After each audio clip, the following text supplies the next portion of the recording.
Kasih karunia dan damai sejahtera Allah Bapa kita dan anaknya Tuhan Yesus Kristus menyertai saudara.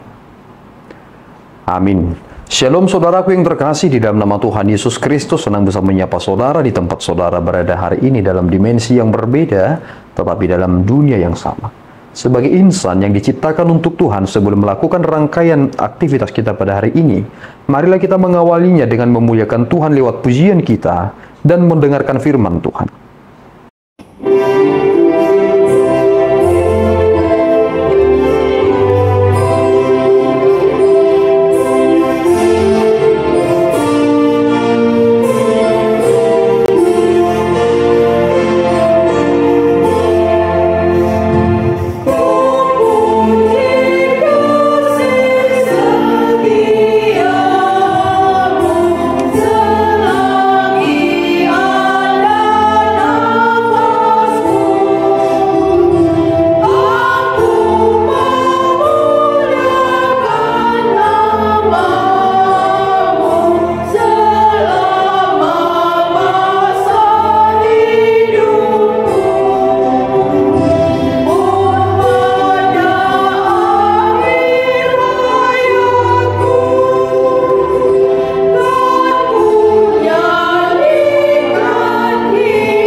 Firman Tuhan pada hari ini diambil dari Mazmur 34 ayat 4. Muliakanlah Tuhan bersama-sama dengan aku, marilah kita bersama-sama memasyurkan namanya.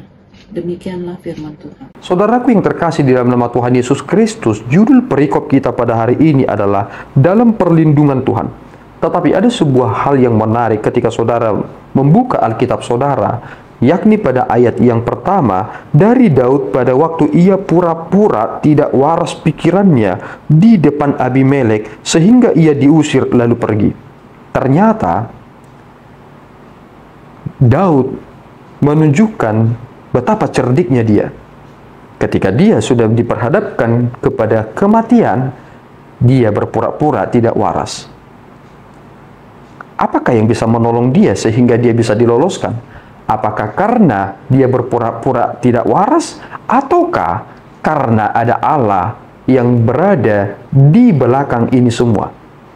Tentu saudaraku, ketika kita tidak berhati-hati untuk memahami ini, kita bisa terjebak sehingga kita memiliki keberpura-puraan dalam hidup ini. Sebenarnya Allah lah yang menolong kita. Jika kita akan mati pada hari ini, kita tidak bisa menolak. Kita tidak bisa membantah apapun. Makanya dalam perjanjian baru kita melihat sebuah perkataan yang tegas dan jelas ketika Yesus mengatakannya kepada Petrus dan ketika Yesus mengatakannya kepada Yohanes. Di sana letak ucapan Yesus Kristus yang tergenapi. Kini Daud setelah merenungkan tentang bagaimana Tuhan memelihara hidupnya, mengajak kita dengan berkata, "Muliakanlah Tuhan bersama-sama dengan aku, marilah kita bersama-sama memasyurkan namanya." Mengapa demikian? Karena jujur, orang-orang yang memahami perjalanan hidupnya, dia akan takjub luar biasa cara Tuhan. Kita sudah diperhadapkan dengan kematian, tetapi ada saja cara Tuhan untuk meloloskan kita.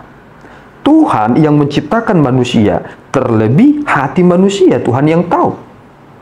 Kita boleh memperhatikan, meskipun Tuhan mengizinkan Fir'aun di masa Musa memiliki hati yang keras, tetapi jika Tuhan berkata, mereka akan dikeluarkan, tidak ada yang bisa membantah, dan tidak ada yang bisa membatasi. Kita harus serta-merta memahami dan menyadari, ternyata makna atau maksud dari Daud bukan tentang ketidakwarasannya atau keberpura-puraannya, tetapi maksudnya adalah Allah kita adalah Allah yang mampu mengatasi segala masalah. Masalah kita memang besar, tetapi Allah kita lah yang besar. Jangan terbalik. Persoalannya adalah kita tidak mampu melihat Allah yang besar ketika diperhadapkan dengan masalah yang besar. Sehingga kita sering sekali menyalahkan Tuhan. Siapa kita yang bisa melawan Tuhan? Siapa kita yang bisa menyalahkan Tuhan? Kita memiliki pikiran yang pendek. Kita tidak tahu masa depan. Tetapi kita mencoba berkata kepada Tuhan, Tuhan engkau salah. Tuhan tidak pernah salah. Yang salah adalah kita. Yang tidak sabaran adalah kita. Sehingga kita tidak mampu melihat bagaimana Tuhan mengaturkan jalan kita, sehingga kita akan semakin memuliakan dan memuji Tuhan. Tuhan Yesus memberkati kita berdua. Ya Tuhan, kami bersyukur atas berkat-Mu. Terima kasih ya Tuhan. Kami boleh belajar dari apa yang diterima oleh Daud. Engkau adalah Allah yang mampu mengatasi segala sesuatunya. Bukan karena kami, tetapi karena ada Engkau. Biarlah kami Tuhan berserah. Biarlah Tuhan kami semakin memuliakan-Mu, karena Engkau adalah segalanya bagi kami. Ampuni kami Tuhan, karena kami sering sekali mengandalkan kekuatan kami dan pikiran kami. Padahal kami memiliki Allah yang besar. Ampuni kami Tuhan, di dalam Yesus kami telah berdoa dan mengucap syukur. Anugerah Tuhan kita Yesus Kristus, kasih setia Allah Bapa kita, dan persekutuan Roh Kudus menyertai saudara. Amin. Tuhan Yesus memberkati.